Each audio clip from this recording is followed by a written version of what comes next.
అఖిల్ రెండో సినిమాపై సస్పెన్స్ ఇంకా కొనసాగుతూనే ఉంది. ఎప్పటినుంచో చాలా మంది సీనియర్ జూనియర్ డైరెక్టర్స్ ను పరిశీలనలో పెట్టాడు అఖిల్. చాలా కథలు వింటూ వస్తున్నాడు. చివరికి కృష్ణగాడి వీరప్రేమ గాథ సినిమా డైరెక్టర్ హను రాఘవపూడిని దాదాపుగా ఖరారు చేసినట్లే అని వార్తలు వచ్చాయి. ఈ కాంబినేషన్ లో ఒక రొమాంటిక్ లవ్ స్టోరీ తెరకెక్కబోతుందనే టాక్ వినిపించింది. కానీ ఇందులో కూడా వాస్తవం లేదనిపిస్తుంది. కొత్తగా మరో స్టోరీకి అఖిల్ ఓకే చెప్పినట్లుగా తెలుస్తుంది. క్రికెట్ బ్యాక్ డ్రాప్ లో ఈ స్టోరీ ఉండబోతుందట. మన వాళ్ళకి క్రికెట్ పట్ల ఉన్న క్రేజ్ అంతా ఇంత కాదు. అందులోనూ అఖిల్ కూడా మంచి క్రికెటర్. సో ఈ స్టోరీ అయితే తనకి యాక్ట్ అవుతుందని భావిస్తున్నారట. దాదాపుగా ఫైనల్ అయినట్లే ఈ స్టోరీ అని తెలుస్తుంది.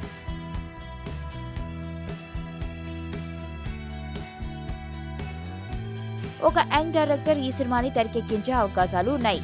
మొత్తానికి తన రెండో సినిమా కోసం అఖిల్ చాలా కథలు వింటూ చివరికి తనకిష్టమైన క్రికెట్ స్టోరీకి గ్రీన్ సిగ్నల్ ఇచ్చినట్లు తెలుస్తోంది. ఈ సినిమాలో అఖిల్ పెద్దగా కష్టపడకుండా తనకు బాగా అలవాటైన, అంతేకాదు ఎంతో ఇష్టమైన పాత్రనే నటించే అవకాశం ఉంది.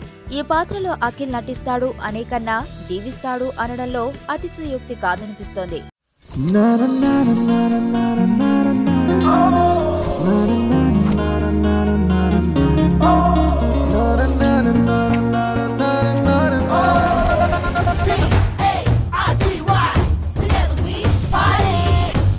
పాప బాబా రాందేవ్ బ్యాచ్ అన్నమాట.